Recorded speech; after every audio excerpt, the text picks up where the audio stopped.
Hi കൂട്ടുകാരെ, പുതിയൊരു വീഡിയോയിലേക്ക് സ്വാഗതം. ദീപാവലി സ്പെഷ്യലായിട്ട് ഞാനിന്ന് മൈസൂർ പാക്കിൻ്റെ റെസിപ്പിയാണ് പറയുന്നത് കേട്ടോ. അപ്പം പാർട്ട് 2 ആണ്. പാർട്ട് 1 ആയിട്ട് ഇന്നലെ ഷോർട്സിൽ ഒരു സ്വീറ്റിൻ്റെ റെസിപ്പി ഇട്ടിരുന്നു. അപ്പോൾ തുടങ്ങുന്നതിന് മുന്നേ നമുക്ക് ഈ മൈസൂർ പാക്കിൻ്റെ ഒരു ഹിസ്റ്ററി ഒന്ന് പറയാം. മൈസൂർ രാജാവായ കൃഷ്ണരാജ വാടയാറിൻ്റെ കൊട്ടാരത്തിലെ ഒരു കുക്കായിരുന്നു കാകസുര മടയപ്പ. അദ്ദേഹമാണ് ഈ പലഹാരം ഒന്ന് ഉണ്ടാക്കിയത്. അപ്പം ഇത് കടലമാവും പഞ്ചസാരയും നെയ്യും ഒക്കെ ചേർത്താണ് ഇത് ഉണ്ടാക്കുന്നത്. അപ്പം ഇതിൻ്റെ ഒരു പേര് എന്നുള്ള രീതിയിൽ കണ്ടുവന്നതെന്ന് വെച്ചാൽ മൈസൂരിൽ നിന്നുണ്ടായതും വളരെ മധുരമുള്ള ഒന്ന് അർത്ഥമുള്ളതാണ് പാക്ക് എന്നുള്ള അർത്ഥം.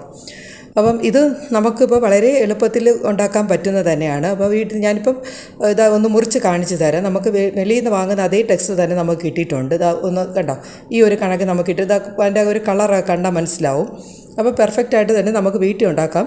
പക്ഷേ ഇത്തിരി കുറേ കാര്യങ്ങൾ ശ്രദ്ധിക്കാറുണ്ട്. അപ്പോൾ ഇത് കുറച്ച് ഇന്ന് ലെങ്തി ആയിട്ടുള്ള ഒരു വീഡിയോ ആണ്. എല്ലാവരും ഉണ്ടാക്കട്ടെ എന്ന് കരുതിയിട്ടാണ് ഞാനത് ഒന്ന് സ്കിപ്പ് ചെയ്യാതെ തന്നെ ഒന്ന് ഇട്ടിട്ടുണ്ട്. അപ്പോൾ എല്ലാവരും ഒന്ന് സ്കിപ്പ് ചെയ്യാതെ കണ്ടാലേ അത് മനസ്സിലാവുള്ളൂ കേട്ടോ. അപ്പോൾ ഡീറ്റെയിൽ ആയിട്ട് തന്നെ ഞാൻ പറഞ്ഞിട്ടുണ്ട്.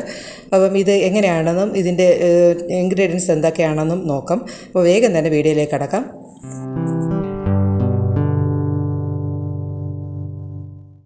അപ്പോഴേ നമുക്കിനി ഉണ്ടാക്കാൻ തുടങ്ങിയാലോ. അപ്പോൾ ഞാനിപ്പോൾ 1 കപ്പ് കടലമാവാണ് എടുത്തിരിക്കുന്നത്. 1 കപ്പ് കടലമാവിന് 1.25 കപ്പ് പഞ്ചസാരയാണ് ആവശ്യം. പിന്നെ 1 കപ്പ് സൺഫ്ലവർ ഓയിൽ എടുത്തിട്ടുണ്ട്. 1/2 കപ്പ് ഡാൽഡയാണ് എടുത്തിരിക്കുന്നത്. പിന്നെ ഒരു 1/4 കപ്പ് നെയ്യാണ് എടുത്തിരിക്കുന്നത് കേട്ടോ. ഇനി നമുക്ക് ഈ മൈസൂർ പാക്ക് സെറ്റ് ചെയ്യേണ്ട ഒരു ട്രേ ആണ് ഇനി ആദ്യം ചെയ്യേണ്ടത്. അപ്പോൾ അത് ഞാനിപ്പോൾ ഒന്ന് നെയ്യൊക്കെ ഒന്ന് തടവി ഒന്ന് റെഡിയാക്കി എടുത്ത് വെച്ചിട്ടുണ്ട്. കാരണം എന്ന് വെച്ചാൽ നമുക്ക് പെട്ടെന്നാണ് ഇത് അപ്പോഴും നമുക്ക് ചെയ്യാൻ പറ്റില്ല. അപ്പോൾ നേരത്തെ ഇത് റെഡിയാക്കി വെച്ചേക്കണം. ഇനി ഒരു പാൻ ഒന്ന് ചൂടാക്കുക. അതിലേക്ക് എടുത്ത് വെച്ചിരിക്കുന്ന കടലമാവ് ഒന്ന് നന്നായിട്ടൊന്ന് ഒരു ലോ ഫ്ലെയിമിൽ വെച്ച് ഒന്ന് നന്നായിട്ടൊന്ന് പച്ചമണം മാറുന്ന വരെ ഒന്ന് നന്നായിട്ടൊന്ന് ഡ്രൈ റോസ്റ്റ് ചെയ്യണം. വേണമെങ്കിൽ നെയ്യൊക്കെ ചേർക്കാം, പക്ഷേ ഞാനിപ്പോൾ ഒന്നും ചെയ്തിട്ടില്ല. വെറും മാവ് മാത്രം ഇട്ട് ഒന്ന് ചെയ്തെടുത്തിരിക്കുകയാണ് കേട്ടോ. അപ്പോൾ ഇതിൽ കുറേ കാര്യങ്ങൾ നമ്മൾ ശ്രദ്ധിക്കാനുണ്ട്. എങ്കിലേ പെർഫെക്റ്റ് ആയിട്ടുള്ള മൈസൂർ പാക്ക് നമുക്ക് റെഡിയാക്കാൻ എടുക്കാൻ പറ്റുള്ളൂ.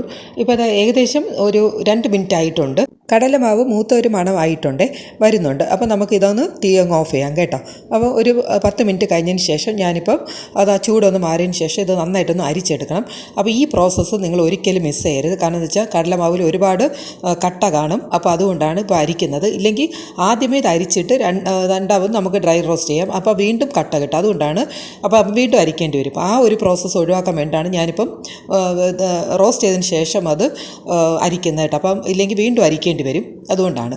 അപ്പോൾ ഞാനിപ്പോൾ എന്തായാലും ഒന്ന് നന്നായിട്ടൊന്ന് അരിക്കുന്നുണ്ട്.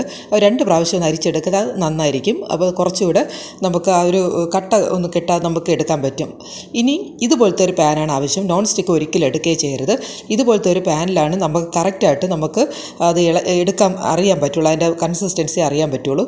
അപ്പോൾ ഇതിലേക്ക് ഞാനിപ്പം ആ പഞ്ചസാര മുഴുവൻ ചേർത്തിട്ടുണ്ട്. ഏകദേശം 1/2 കപ്പ് തന്നെ വെള്ളവും ചേർത്തിട്ടുണ്ട്. അപ്പം വെള്ളം കുറച്ച് മതി കേട്ടോ. നമുക്കിത് ഇല്ലെങ്കിൽ ഒരുപാട് നിന്ന് വറ്റിക്കേണ്ടി വരും. അപ്പം ഇനി അതിലേക്ക് ഞാൻ ഇത്തിരി കളറിന് വേണ്ടിയിട്ട് ഇത്തിരി മഞ്ഞൾപ്പൊടിയും ഏലക്കപ്പൊടിയും ചേർത്തിട്ടുണ്ട്. 1 ടീസ്പൂൺ ഏലക്കപ്പൊടിയും ചേർത്തിട്ടുണ്ട്. ഇനി നമുക്ക് അടുപ്പിലേക്ക് ഒന്ന് മാറ്റാം. അതേ സമയം തന്നെ നമുക്ക് ഒരു പാനിലേക്ക് എണ്ണ ഒന്ന് ഒഴിക്കാം. ഓയിൽ ചേർക്കുന്നത് കുറച്ചുകൂടെ മൈസൂർ പാക്ക് സോഫ്റ്റായിട്ട് കിട്ടാൻ വേണ്ടിയിട്ടാണ്. പിന്നെ ഡാൽഡ ആണ് പിന്നെ ചേർക്കുന്നത്. അപ്പം ഈ ശരിക്കും പറഞ്ഞാൽ എണ്ണ എന്ന് പറയുന്നത് കടല എണ്ണയാണ് നമ്മൾ ചേർക്കേണ്ടത് കേട്ടോ. അപ്പോൾ അതിന് കിട്ടാത്തതുകൊണ്ടാണ് ഞാൻ സൺഫ്ലവർ ഓയിൽ ചേർത്തത്. ഇതിൻ്റെ കൂടെ നെയ്യ് കൂടെ ചേർത്ത് ഒരുമിച്ചാക്കിയിട്ട് നമുക്കിനി അടുപ്പിലേക്ക് വെച്ച് ഒരുമിച്ച് തന്നെ ഒന്ന് ചൂടാക്കാൻ വയ്ക്കാം. ഒരേ സമയം തന്നെ പഞ്ചസാരയും എണ്ണയും ചൂടാകാനായിട്ട് വെക്കണം. ഇതിൽ പഞ്ചസാരയുടെ ഞാൻ ഇപ്പോൾ ലോ ഫ്ലെയിമിലാണ് വെച്ചിരിക്കുന്നത്. മറ്റേത് ഇത്തിരി അല്പം ഒന്ന് മീഡിയം ഫ്ലെയിമിലോട്ട് വെച്ചിട്ടുണ്ട്. നന്നായിട്ട് അത് ചൂടാകണം. എത്രത്തോളം നന്നായിട്ട് ചൂടാകും അത്രയും നന്നായിട്ട് ചൂടാണ്. അതിനായിട്ട് അത് അങ്ങനെ വെച്ചിട്ടുണ്ട്. ഇനി അത് അവിടെ നിന്ന് ആയിക്കോട്ടെ. അത് ഉരുകി വരെ നമുക്ക് കാണാൻ പറ്റും. ഞാൻ ഇപ്പോഴത്തെ ഇതിലോട്ട് ഇനി നമുക്ക് കോൺസെൻട്രേറ്റ് ചെയ്യാം. കാരണം എന്ന് വെച്ചാൽ രണ്ടും കൂടെ എനിക്ക് കാണിക്കാൻ പറ്റില്ല. അപ്പോൾ അത് അവിടെ ഉരുകി ഏകദേശം വന്നിട്ടുണ്ട്. അത് അവിടെ നിന്ന് ഇനി അങ്ങനെ ഇരുന്നോട്ടെ. ഇനി നമുക്ക് ഇതിലോട്ടാണ് നോക്കേണ്ടത്. അപ്പോൾ ഇതിൽ ഞാനിപ്പോൾ ഒരു വിസ്ക്കാണ് ഞാൻ വെച്ചിരിക്കുന്നത് കേട്ടോ. അപ്പോൾ ഇതാണ് സൗകര്യം. വിസ്ക് ആകുമ്പോഴത്തേക്കും നമുക്ക് മാവ് ഒന്ന് പെട്ടെന്നൊന്ന് ഒന്ന് അതിലോട്ട് അലിയിക്കാൻ എളുപ്പമായിരിക്കും. മറ്റൊരു നമ്മൾ സ്പൂണിനേക്കാളും ഏറ്റവും നല്ലത് നമ്മൾ ഒരു വിസ്ക് എടുക്കുന്നതാണ്. അപ്പോൾ ഇവിടെ ഇപ്പം നന്നായിട്ടൊന്ന് തിളച്ച് തുടങ്ങിയിട്ടുണ്ട്. അപ്പോൾ ഈ പഞ്ചസാര പാനിയൊക്കെ കറക്റ്റ് ആയിരിക്കണം കേട്ടോ. ആ ഒരു കൺസിസ്റ്റൻസിയൊക്കെ കറക്റ്റ് ആയിരിക്കണം. നന്നായിട്ട് തിളച്ച് വരുന്നുണ്ട്. അപ്പോൾ ഞാനിപ്പോൾ സ്പീഡ് കൂട്ടിയിട്ടുണ്ട്, ഇല്ലെങ്കിൽ ഒരുപാട് ലെങ്തി ആയിപ്പോവും. അതുകൊണ്ടാണ്. അപ്പോൾ അതവിടെ അത് നന്നായിട്ട് എണ്ണ തിളച്ചുകൊണ്ടിരിക്കുകയാണ്. അപ്പോൾ ഇതും ഏകദേശം ഏകദേശം ഒന്ന് കുറുകി തുടങ്ങിയിട്ടുണ്ട്. അപ്പോൾ പഞ്ചസാരയുടെ പാനിയുടെ ആ ഒരു ടൈറ്റ് നമ്മൾ കറക്റ്റ് നോക്കി വേണം നമ്മൾ മാവൊക്കെ ചേർക്കേണ്ടത്. ഇല്ലെങ്കിൽ എല്ലാം ഫ്ലോപ്പാവും, മൊത്തത്തിൽ കൊളാവുന്ന ഒരു ഏറ്റവും ഡേഞ്ചറസ് ആയിട്ടുള്ള ഒരു പലഹാരമാണ്. നമുക്ക് കഴിക്കാൻ വലിയ സ്വാദൊക്കെ ആണെങ്കിലും പക്ഷേ നമ്മൾ ഇത്രയും ഒരുപാട് ശ്രദ്ധിക്കേണ്ട കുറേ കാര്യം ഈ ഇതിലുണ്ട് കേട്ടോ. അപ്പോൾ അതായത് ഒന്ന് ഞാൻ ചെക്ക് ചെയ്ത് നോക്കുകയാണ്. അപ്പോൾ നമ്മൾ എടുത്ത് നോക്കുമ്പോൾ ഒന്ന് ഇങ്ങനെ നൂൽ പരുവം ആയിട്ടില്ല, ഒരു ഒട്ടൽ വന്നതേ ഉള്ളൂ. അപ്പോൾ ഇനി കുറച്ചുകൂടെ ഒരു സമയം പോകേണ്ടിയുണ്ട്.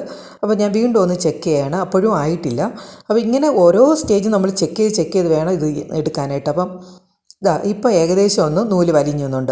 ഇതാണ് കറക്റ്റ്, വന്നിട്ടുണ്ട്. അപ്പോൾ നമുക്ക് കുറേശ്ശായിട്ട് ഇതിൽ ഓരോ സ്പൂണായിട്ട് നമുക്ക് ചേർക്കാം, ഒരുമിച്ച് ഇടേ ചെയ്യരുത്. അപ്പോൾ ഇങ്ങനെയുള്ള കുറേ കാര്യങ്ങൾ നോക്കാറുണ്ട് കേട്ടോ. നമ്മളിങ്ങനെ ഓരോ ബാച്ചായിട്ട് ചെറിയൊരു സ്പൂണിനെടുത്ത് കുറേശ്ശെ ബാച്ചായിട്ട്. അപ്പോൾ ഞാനിപ്പോൾ ലോ ഫ്ലെയിമിലാണ് ഇപ്പം തീ വെച്ചിരിക്കുന്നത് കേട്ടോ.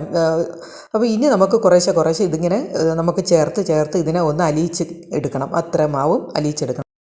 ബോളിയും മൈസൂർ പാക്കും വളരെ കെയർഫുള്ളായിട്ട് നമുക്കത് ഉണ്ടാക്കിയെടുക്കാൻ പറ്റുള്ളൂ. ഒരു ശകലം അങ്ങോട്ടും ഇങ്ങോട്ടും പിഴച്ചു പോയാൽ രണ്ടും ഫ്ലോപ്പ് ആവുന്നൊരു സംഭവമാണ് കേട്ടോ. ഓരോ സ്റ്റെപ്പും ശ്രദ്ധിച്ച് വേണം നമ്മളത് ചെയ്യാനായിട്ട്. ലക്ഷ്മി നായർ മാമിൻ്റെ ഒരു വരി ഞാൻ കടമെടുക്കുകയാണ്. കാരണം എന്ന് വെച്ചാൽ മാം പറഞ്ഞത് ബോളിയും ഈ മൈസൂർ പാക്കും പെർഫെക്റ്റായിട്ട് ഫൈനലിസ്റ്റിന് കൊടുക്കുന്ന ഒരു 2 റെസിപ്പിയാണ്. അപ്പോൾ അത് പെർഫെക്റ്റായിട്ട് ചെയ്യുന്നത് ലോകത്തുള്ള എന്ത് സംഭവം പെർഫെക്റ്റായിട്ട് ചെയ്യുമെന്നാണ് മാമിൻ്റെ ഒരു അഭിപ്രായം. അത് ശരിയാണ് കേട്ടോ. അപ്പോൾ ഇതിപ്പോൾ എല്ലാം ഒന്ന് ഇതുപോലെ ഒന്ന് പഞ്ചസാര പാനിൽ ഇപ്പോൾ അലിയിച്ച് കുറേശ്ശെ ഇട്ട് കണ്ടല്ലോ, കുറേശ്ശെ ഇട്ടാണ് ഞാൻ അത് ചെയ്തെടുത്തത്. ഇതിപ്പോൾ ഏകദേശം ഒന്ന് ആയി വന്നപ്പോഴത്തേക്കും ഇതിൻ്റെ മേലെ ഞാനിപ്പോൾ തിളച്ചുകൊണ്ടിരിക്കുന്ന എണ്ണയും നെയ്യും ഡാൽഡയും കൂടെ ചേർത്ത് മിശ്രിതം ഒഴിച്ചിട്ടുണ്ട് കേട്ടോ. അപ്പോൾ ഇത് നമ്മൾ ഒഴിക്കുന്ന സമയത്ത് വളരെ ഫോർത്തി ആയിട്ടാണ് വരുന്നത്. അപ്പം ഇതിന് ഒരു 2 മിനിറ്റ് 1 മിനിറ്റിനകത്ത് തന്നെ ഇതങ്ങ് അബ്സർവായി വീണ്ടും നമ്മൾ ഇങ്ങനെ എണ്ണ ഒഴിക്കണം. അപ്പോൾ ഇങ്ങനെ ഈ പ്രോസസ്സ് ഇങ്ങനെ കണ്ടിന്യൂസ് ആയിട്ട് ചെയ്തുകൊണ്ടേയിരിക്കണം കേട്ടോ. അബ്സർവ് ചെയ്യും, വീണ്ടും അത് ഇങ്ങനെ ഒരുപാടൊന്നും ഒഴിക്കരുത്. ഇതുപോലെ ഞാൻ കാണുന്ന ചെറിയൊരു സ്പൂണിനാണ് ഒഴിക്കേണ്ടത്. ഒഴിച്ചിങ്ങനെ മേളിൽ എല്ലായിടത്തും വരത്തക്ക രീതിയിൽ അതിൻ്റെ ചുറ്റുമാണ് ഒഴിച്ചു കൊടുക്കേണ്ടത്. അപ്പോൾ ഇതിങ്ങനെ ചെയ്യുന്നതിനനുസരിച്ചാണ് ഇതിങ്ങനെ നന്നായിട്ട് വെന്ത് വരുന്നതാണ്. മേളിൽ വേകുമ്പോഴാണ് ഇതിങ്ങനെ വരുന്നത്. എന്നിട്ട് നമ്മളിങ്ങനെ ചെയ്യുമ്പോൾ അകത്തോട്ട് ഈ ഹീറ്റ് ഇറങ്ങി വീണ്ടും അതൊക്കെ വേകുകയാണ് ചെയ്യുന്നത്. അപ്പോൾ ഇങ്ങനെയാണ് ഇതിൻ്റെ പ്രോസസ്സ് നടക്കുന്നത്. അപ്പോൾ മേളിൽ ഒഴിക്കുമ്പോൾ മേളിൽ കാണുമ്പോൾ അറിയാം മേളിലാണ് പതഞ്ഞ് വരുന്നത്. അപ്പോൾ അത് അത്രയും ഹീറ്റായി അങ്ങ് വേകും. നമ്മളിങ്ങനെ വീണ്ടും അത് കറക്കുമ്പോഴത്തേക്കും അതിങ്ങനെ അകത്തേക്ക് ആ ചൂടിറങ്ങി അത് അകവും കൂടെ വേകും. ഈ രീതിയാണ്. അപ്പോൾ ഇങ്ങനെ നമ്മൾ ഇങ്ങനെ ഇങ്ങോട്ടും പോകരുത്. ഇതിങ്ങനെ വെച്ചും കൊണ്ട് നമ്മൾ അതിൻ്റെ അടുത്ത് തന്നെ നിൽക്കുകയും വേണം. അപ്പോൾ ഈ കൈ ഇളക്കാതെ തന്നെ ഈ സംഭവം ചെയ്യുകയും വേണം. അപ്പോൾ സ്പൂണ് പറ്റില്ല, അതുകൊണ്ടാണ് ഈ വിസ്ക് ഞാൻ പറഞ്ഞത്. വിസ്ക് ആകുമ്പോൾ നമുക്ക് കറക്റ്റായിട്ട് ചെയ്യാൻ പറ്റും. അതിൽ നോൺ സ്റ്റിക്കും പറ്റില്ല. നോൺ സ്റ്റിക്കിൽ നമുക്ക് പെട്ടെന്ന് അതിൻ്റെ പരുവ് അറിയാൻ പറ്റും. കാരണം വെച്ചാൽ നമുക്ക് ഉരുണ്ട് പെട്ടെന്ന് വരും. പക്ഷേ ഇതുപോലത്തെ ഒരു പാൻ ആകുമ്പോഴത്തേക്ക് ഒരു അലുമിനിയം പാനാണെങ്കിൽ നമുക്ക് കറക്റ്റായിട്ട് അതിൻ്റെ പെർഫെക്റ്റ് ആ ഒരു ടെക്സ്ചർ നമുക്ക് എടുക്കാൻ പറ്റും കേട്ടോ. ഇപ്പം ഏകദേശം ആയി വരുന്നുണ്ട്. അപ്പോൾ ഇനി നമുക്ക് നോക്കി തന്നെ ഒഴിക്കണം. അത് ഞാൻ വീണ്ടും ഒഴിച്ചിട്ടുണ്ട്. അപ്പോൾ ഇങ്ങനെ ഇത് ഒഴിക്കും തോറും പതഞ്ഞ് ഇങ്ങനെ കയറുകയാണ്. അപ്പം നമ്മുടെ മാവ് ഏകദേശം സെറ്റായി വരികയാണ് കേട്ടോ. ഏകദേശം പെർഫെക്റ്റായിട്ട് എത്തുന്ന ഒരു രീതിയാണ്. അതാണ് ഓരോ സ്റ്റെപ്പായിട്ട് ഇങ്ങനെ ഞാൻ വേണമെങ്കിൽ കുറച്ചുകൂടെയൊക്കെ സ്പീഡിൽ കൊണ്ടുപോകാം. പക്ഷേ നിങ്ങൾ ബോറടിപ്പിക്കാത്ത രീതിയിൽ കുറച്ച് സ്പീഡും ആക്കിയിട്ടുണ്ട്. എന്നാൽ കാര്യങ്ങളോട്ട് കാണിച്ച് തരുന്നുമുണ്ട് കേട്ടോ. അപ്പോൾ ഏകദേശം ആയിട്ടുണ്ട്. ഇനി നമുക്ക് ചിലപ്പോൾ 1-2 പ്രാവശ്യം നമുക്ക് ഒഴിക്കേണ്ടിയേ വരുള്ളൂ. മാവിൻ്റെ ടെക്സ്ചർ നിങ്ങൾ കണ്ടല്ലോ ഈ ഒരു കണക്കിലോട്ട് പാനിൽ നിന്ന് ഇങ്ങനെ ഉരുണ്ട് വരികയാണ്. അപ്പം ഏകദേശം ആയിട്ടുണ്ട്. അപ്പോൾ ഇത് നമുക്ക് നോൺ സ്റ്റിക്കിലാണെങ്കിൽ നമുക്ക് പെട്ടെന്ന് ഉരുണ്ട് കയറും. അപ്പോൾ നമുക്ക് അതിൻ്റെ കറക്റ്റ് വരില്ല. അപ്പോൾ ഞാനിപ്പോൾ ഒരു സ്റ്റെപ്പ് കൂടെ ഒഴിക്കുകയാണ്. നമുക്ക് നോക്കാം അത് എണ്ണ അബ്സോർബ് ചെയ്യോ ഇല്ലേ നോക്കാം. അപ്പോൾ ഞാൻ ഒന്നുകൂടെ ഒഴിച്ചപ്പോൾ വീണ്ടും അത് കുറച്ചുകൂടെ ഫോർത്തിയായിട്ട് വന്നിട്ടുണ്ട്, അങ്ങ് പതഞ്ഞ് വന്നിട്ടുണ്ട്. അപ്പോൾ നമുക്ക് കണ്ടല്ലോ പാനിൽ നിന്ന് ഏകദേശമൊക്കെ ഒന്ന് വിടുന്ന ഒരു അവസ്ഥയായിട്ട് വന്നിട്ടുണ്ട്. കണ്ടല്ലോ, അതാണ് ഞാൻ ഇപ്പോൾ ഒന്ന് സ്ലോ ആയിട്ട് കാണിക്കുന്നത്. കണ്ടല്ലോ. അപ്പോൾ ഈ എണ്ണ മുഴുവനും വീണ്ടും അത് അബ്സർവ് ചെയ്യാൻ നോക്കാം. അപ്പോൾ ഇത് വളരെ ഞാൻ പറഞ്ഞില്ലേ, ഇത്രയും ഒരു എന്ത് സാധനം കഴിക്കുന്നതിന് ടേസ്റ്റ് ഉണ്ടെങ്കിൽ അതിൻ്റെ ഒരു പ്രോസസ്സിങ്ങിലും അതിൻ്റേതായ ബുദ്ധിമുട്ടും ഉണ്ട് കേട്ടോ. അത് ശരിക്കും അങ്ങനെയാണ്. ബോളിയാണെങ്കിൽ നമുക്ക് ഭയങ്കര ഇഷ്ടപ്പെടുന്നവരും അത്രയും വേറൊരു സാധനം വേറെ ഇല്ല. പക്ഷെ അതും ഇതുപോലെ തന്നെ ഭയങ്കര ഒരു ശരിക്കും പറഞ്ഞാൽ അത് നമ്മൾ ഒരു ടഫായിട്ടുള്ളൊരു സംഭവമാണ്. നമ്മൾ പിന്നെ അതിനെ ആക്കി എടുക്കും, നമ്മൾ ഈസി ആയിട്ട് എടുക്കുന്നതാണ് അതിനെ. അതുപോലെ തന്നെ ഇതിപ്പോൾ ഞാൻ ഏകദേശം ഒരു 6 മിനിറ്റ് 7 മിനിറ്റ് ആയി ഈ ഒരു സംഭവം ചെയ്യാൻ തുടങ്ങിയിട്ട്. 10 മിനിറ്റ് ഏകദേശം വരും ആകുമ്പോഴാണ് നമ്മുടെ ഈ ഒരു മൈസൂർ പാക്ക് റെഡിയായി വരുന്നത് കേട്ടോ. ആയിട്ടില്ല. അപ്പോൾ ഞാനിപ്പോൾ വീണ്ടും ഒരു പ്രാവശ്യം കൂടെ അപ്പോൾ അതും നല്ല ഫോർത്തിയായിട്ട് തന്നെ വന്നിട്ടുണ്ട്. അപ്പോൾ ഇനി നമുക്ക് വീണ്ടും ഒന്ന് കറക്കി എടുത്ത് നോക്കാം, അബ്സർവ് ആവാൻ നോക്കാം. അപ്പോൾ പാൻ ഇത്തിരി ചെറുതായതുകൊണ്ടാണ് പകുതി എണ്ണയും പുറത്ത് പോകുന്നുണ്ട്. എന്നാലും കുഴപ്പമില്ല, നമുക്ക് മാവിൻ്റെ പരുവം മാത്രം നോക്കിയാൽ മതിയല്ലോ. ഇപ്പോൾ ഏകദേശമൊക്കെ ആയി വരുന്ന ഒരു സ്റ്റേജായി വരുന്നുണ്ട് കേട്ടോ, കാണുമ്പോൾ അറിയാമല്ലോ ഏകദേശം ആയിട്ടുണ്ട്. അപ്പം ഇത് പാനിൽ നിന്നൊക്കെ വിട്ട് വരുന്ന ഒരു സ്റ്റേജായി. പക്ഷേ എണ്ണ തെളിയുന്നില്ല കേട്ടോ, എണ്ണ തെളിഞ്ഞ് വരണം, അതാണ് നമ്മൾ നോക്കുന്നത്. അപ്പോൾ എണ്ണ തെളിയാത്തതുകൊണ്ട് അപ്പോൾ ഞാൻ ഒരു പ്രാവശ്യം കൂടെ ഒഴിക്കുകയാണ്. അപ്പോൾ നമുക്ക് ചിലപ്പം ഇതിൽ ചിലപ്പം എണ്ണ തെളിയുമായിരിക്കും, നോക്കാം. ഏകദേശമൊക്കെ ആയിട്ടുണ്ട്. ഏകദേശം ഒന്ന് എണ്ണ തെളിയുന്ന ഒരു സ്റ്റേജിലോട്ട് എത്തിയിട്ടുണ്ട് കേട്ടോ. മതി, നമുക്ക് അതിൻ്റെ ഒരു ടെക്സ്ചറും കണ്ടല്ലോ, ഈ ഒരു ടെക്സ്ചറാണ് വേണ്ടത്. ഇനി നമുക്ക് നേരെ നമ്മൾ എടുത്തു വെച്ചിരിക്കുന്ന നമ്മുടെ ട്രേയിലോട്ടൊന്ന് നിരത്താം. ഞാൻ പറഞ്ഞില്ലേ, നമുക്കിപ്പോൾ പെട്ടെന്ന് സെറ്റായി പോകും. കാരണം നമ്മൾ ഒരു സെക്കൻഡ് കൊണ്ട് തന്നെ അങ്ങ് മുറുകിപ്പോവും. അപ്പോൾ അതുകൊണ്ടാണ് നമ്മൾ ട്രേ ഒക്കെ റെഡിയാക്കി വെച്ചിരിക്കുന്നത്. അപ്പോൾ ഇനി നമുക്ക് പെട്ടെന്ന്, അപ്പോൾ ഞാനിപ്പം ഒരു ഹൈറ്റ് കിട്ടാൻ കണക്കിന് ഒന്ന് ഫുള്ളായിട്ട് നിരത്തുന്നില്ല, ഒന്ന് സൈഡിലോട്ടൊന്ന് ആക്കി നിരത്തുകയാണ് കേട്ടോ. ഒരു ഭാഗം മാത്രമേ ആക്കുന്നുള്ളൂ, ഇല്ലെങ്കിൽ ഹൈറ്റ് കിട്ടില്ല കേട്ടോ. അപ്പോൾ അതുപോലെ അമർത്തിയും ചെയ്യരുത്, അതിൻ്റെ ആ ഹോൾസൊക്കെ അങ്ങ് പെട്ടെന്ന് പൊട്ടിപ്പോവും, അടഞ്ഞു പോവും. അപ്പോൾ നമുക്ക് ഹോൾസാണ് ആവശ്യം. ഈ ഒരു കണക്കിന് ഇപ്പോൾ ഞാൻ ചെയ്തിട്ടുണ്ട്. അപ്പോൾ ഇനി പെട്ടെന്ന് തന്നെ പഞ്ചസാര പാനിയാണ്, പെട്ടെന്ന് അങ്ങ് മുറി പിടിക്കും. അതുകൊണ്ട് നമുക്കൊന്ന് വരഞ്ഞ് വെക്കണം കേട്ടോ. അപ്പോൾ വരഞ്ഞ് വെച്ച് കഴിഞ്ഞാൽ പെട്ടെന്ന് നമുക്കത് മുറിച്ചെടുക്കാൻ എളുപ്പമായിരിക്കും. ഇപ്പോൾ തന്നെ സെറ്റായി. ചേട്ടനാണ് ഒന്ന് റെഡിയാക്കി തരുന്നത് കേട്ടോ. പെട്ടെന്ന് ചേട്ടൻ തന്നെ ഒന്ന് വരച്ചൊക്കെ ഇട്ട് തന്നു. അപ്പോൾ ഇതാണ് നമ്മുടെ മൈസൂർ പാക്ക്. ഈ ഒരു കണക്ക് കണ്ടല്ലോ, കാണാൻ പറ്റുന്നല്ലോ, കറക്റ്റായിട്ട് പെർഫെക്റ്റായിട്ട് കിട്ടിയിട്ടുണ്ട്. അപ്പോൾ ഇതിപ്പം ഇനി ഏകദേശം 1 മണിക്കൂർ ഇരിക്കുമ്പോൾ നമുക്ക് നോക്കാം കേട്ടോ എന്താണ് അവസ്ഥയെന്ന്.